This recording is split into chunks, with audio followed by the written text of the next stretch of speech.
Breadth first search is really simple to understand if you are clear with the depth first search. All you need to do is replace the stack data structure with the queue data structure, and that's it. So let's explore more about it. Hello friends, welcome back to my channel. Technically, you can learn the breadth first search algorithm as an independent concept on its own. But I want to compare how does a BFS and how does a DFS actually look like. So if you're new to graph traversals, I would highly recommend you to pause this video right over here and first watch my tutorial video on the depth first search algorithm. That will give you a good visual representation about how the depth first search actually looks like. And then we are going to work upon the breadth first search. So here is what we will do. We will start off where we left our depth first search algorithm. We will see visually how a breadth first search actually looks like. Going forward, we will derive the concept on how you actually perform a breadth first search. After that, we are going to write some code, and then I'm going to tell you some real life examples where you can actually apply the breadth first search algorithm. Without further ado, let's get started. Let us say you have the sample graph in front of you, and you have to perform the depth first traversal. If you remember, what did we used to do? We start from any random node. Let us say I'm starting from node A. Now, to perform the depth first traversal, you will look at all the neighbors of A, and then you are gonna add them to a stack data structure, correct? Now, the neighbors of node A are node B and node C. You are gonna add them to your stack. Once this is done, you can say that, okay, you visited node A or you traversed node A. And now, to proceed ahead, what did you do? You took an element from the stack and then popped it out. And then, once again, you will look at all the neighbors of your current popped node. And then, again add them to your stack. So, we have already traversed A, but we have not traversed node D. So, this node D now gets added to your stack. And now, you have traversed two nodes A and C. Similarly, you will move ahead, and now you are gonna pop out from your stack once again. This time you got node D, and once again you will look at its neighbors. This time you will get node I, which will once again go to your stack, and then to proceed ahead, you will pop the element.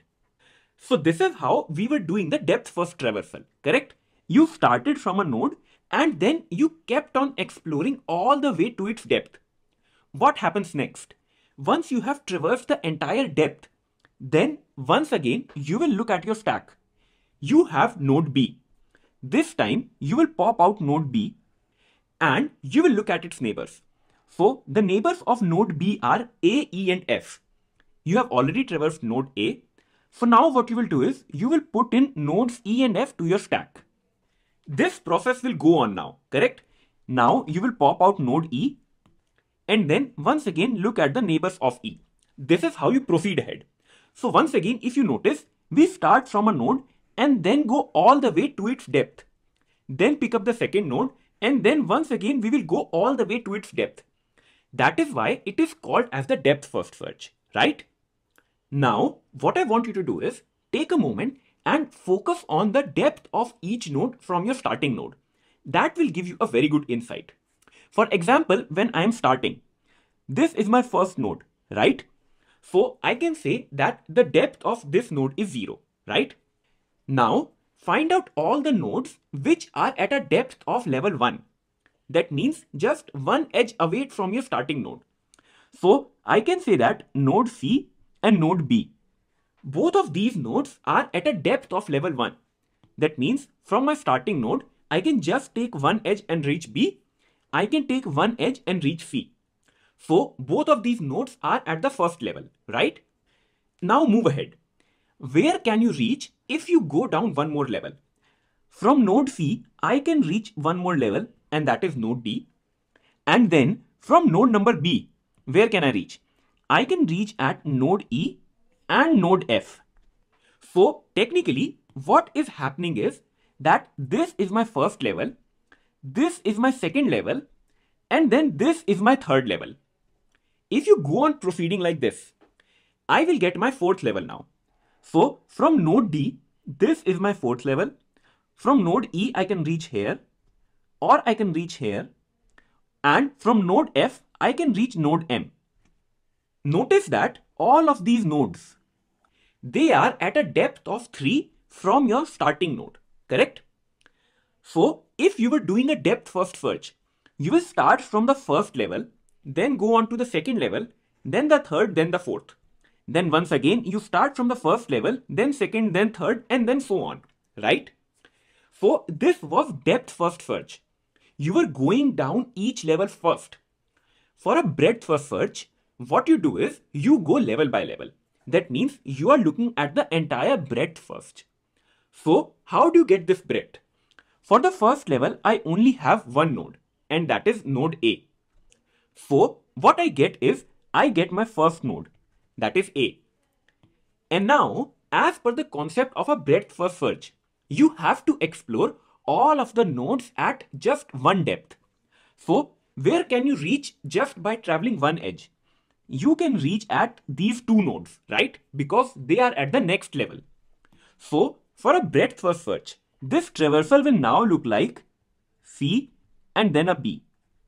That means you covered one level and now you covered the second level. Moving on, you have to now cover the third level. And what is the third level? This is your third level. Check it out. Each of these nodes, they are at a depth of 2 from your starting node, right? So when you will be doing a breadth first traversal, you will be encountering these nodes next. And now, if you want to proceed ahead, for the next level, you are gonna get these 4 nodes.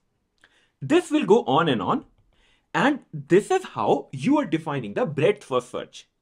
The name literally means what you have to do. You are starting from the first level and then going level by level, covering each of the breadth.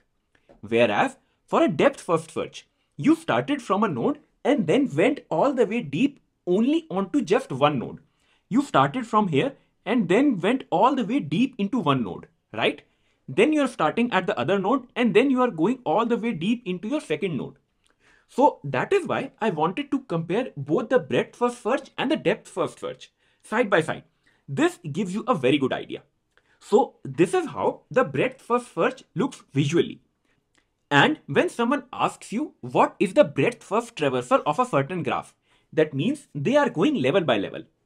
If you notice, in our breadth first traversal, what all did we get? This is the first level. Then I am getting two nodes C and B. They are at level 2. The next nodes that I get are D, E and F. And these are at level 3. The next set of nodes, I, J, H, M, they are at level 4. So this is what a breadth first search actually is. Now let us learn how you can actually traverse this tree in a breadth first manner using a queue data structure.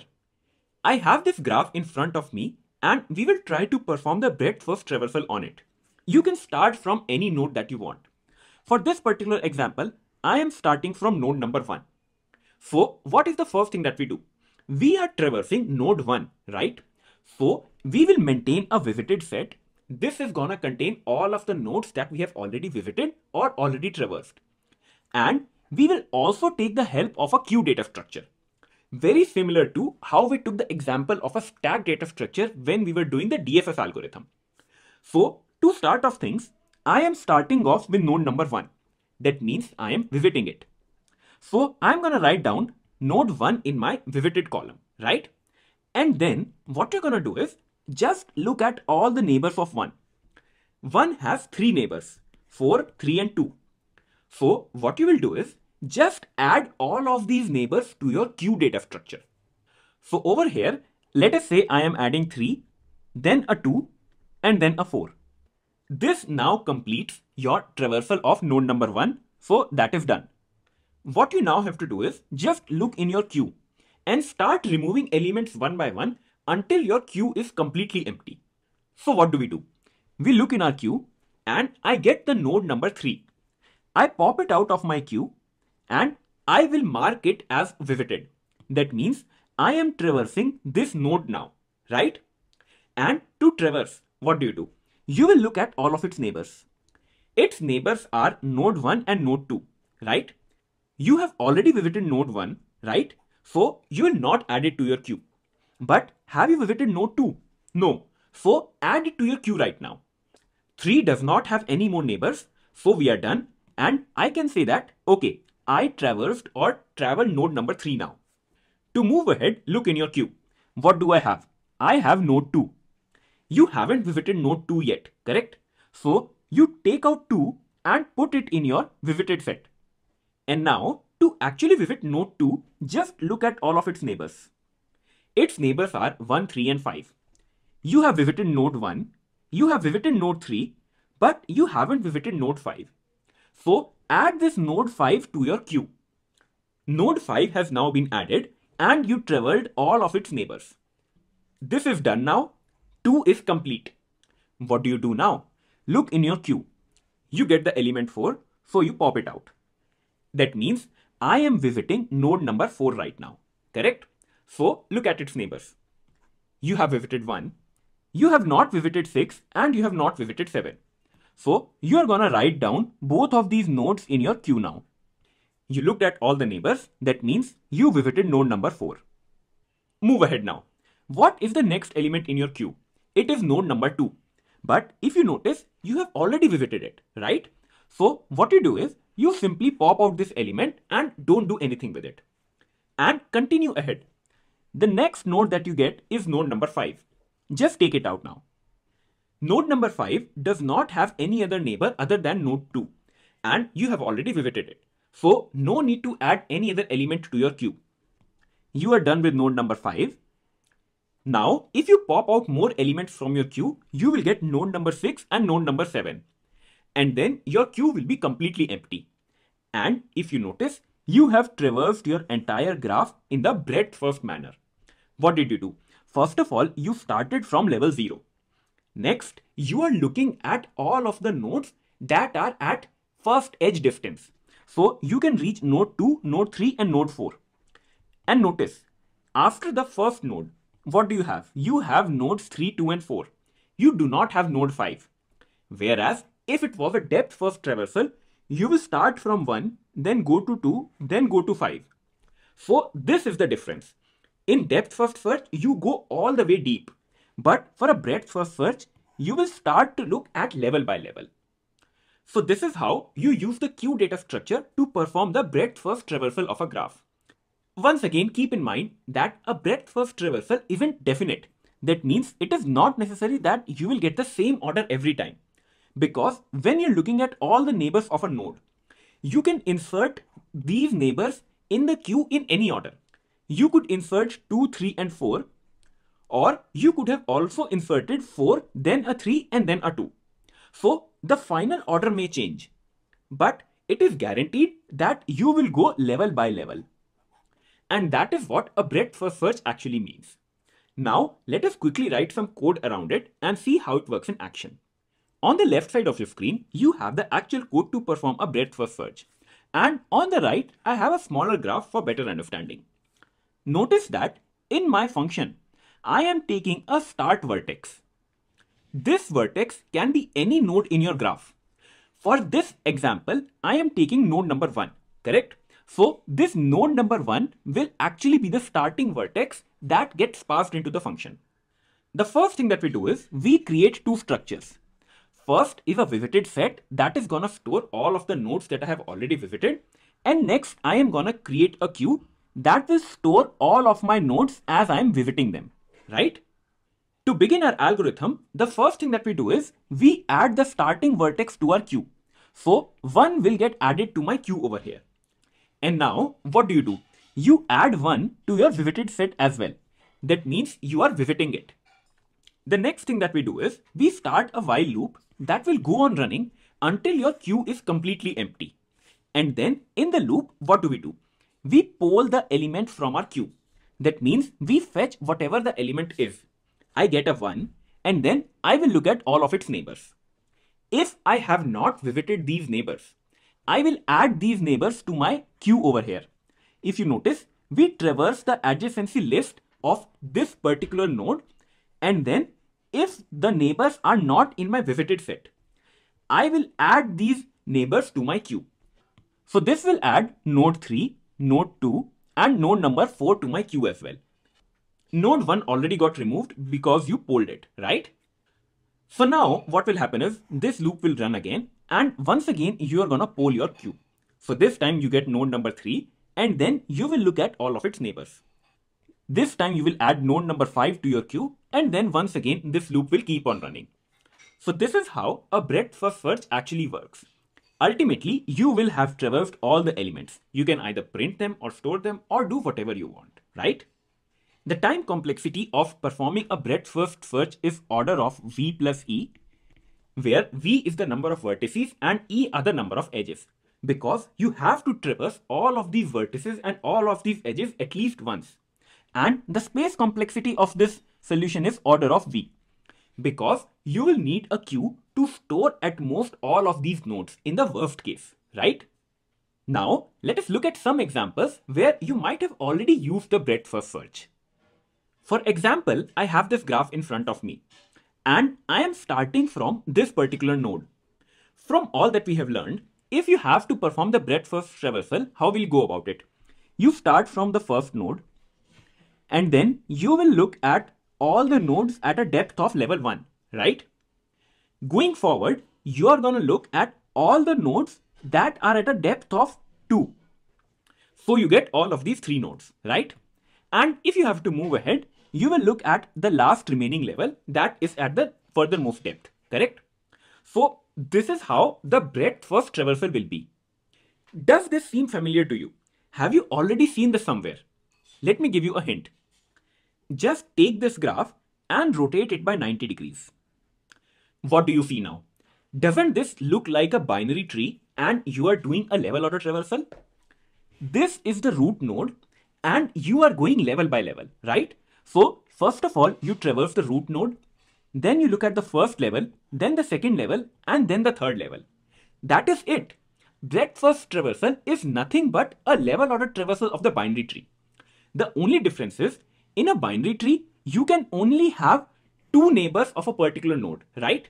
But if this is a graph, you can have any number of nodes, right? This is also a perfectly valid graph. And if you had to do a level order traversal, where will these nodes come? These nodes will be traversed in this order, right? So this is how you have been already using the breadth first traversal in the form of level order traversal, right? Doesn't this make things so simple? I was also very amused when I found out that breadth first search is nothing but level order traversal. Now think about a problem statement. I ask you that, okay, I am giving you a graph and you have to search for a node on the 3rd level, right? So this immediately tells you, apply the breadth first search. You will go level by level, and then on your 3rd level, you will look for the element that I have asked you to search, right? And that does it, correct? This solves all your breadth first search problems. Another example where you have been already using the breadth first search are finding the shortest distances. For example, when you use Google Maps, you apply the source and the destination. Now, all of this map, this is actually a graph, right? So, if you have to find the shortest path between the source and destination, think about it. If you apply depth first search, what will you do? You will start navigating in every direction and then try to find that, okay, where can I find my destination? Correct? But if you're applying a breadth first search, you know that at how much distance do you have to look for the node? Correct? So this is where a breadth first search is actually very, very helpful. You can use the breadth first search in other scenarios as well. For example, when the COVID pandemic came out, let us say it started from a particular country. And now you have to find out which other countries might be affected. Then if you do a depth first search, you will reach these countries first, right? But that is not desired. You have to go level by level. You start from the source country and then you will try to find out, hey, if the virus spread in these countries first, right? But if you were doing a depth first search, you will first look at these countries and then you will reach your final country, right? So this is wasting a lot of time. So these are some examples where the breadth first search is very, very advantageous. I hope I was able to give you a good understanding about the breadth first search algorithm. As per my final thoughts, I just want to say that now you know both the BFS and the DFS algorithm. So whenever you see problems and then you have to pick a technique, choose wisely. You need to pick a technique which will give you an advantage. So in summary, if you see terms like, okay, find the shortest path, that means you have to choose the breadth first search algorithm. And whenever you see terms like, okay, find the deepest connection or find the link between these two things, then it is highly probable that a depth-first search algorithm will give you a better answer. So, while going through the video, did you face any problems? Or what other factors do you take in mind when you're picking one algorithm out of the two? Tell me everything in the comment section below and I would love to discuss all of it with you. As a reminder, if you found this video helpful, please do consider subscribing to my channel and share this video with your friends. This motivates me to make more and more such videos where I can simplify programming concepts for you. Also, a huge shout out to all the members who support my channel. You guys really keep me going. And as a member, you do get priority reply to your comments as well. Stay tuned for my upcoming videos on graph. We will be covering everything. Prim's algorithm, Kruskal's algorithm, minimum spanning tree and everything. Until then, stay tuned and see ya.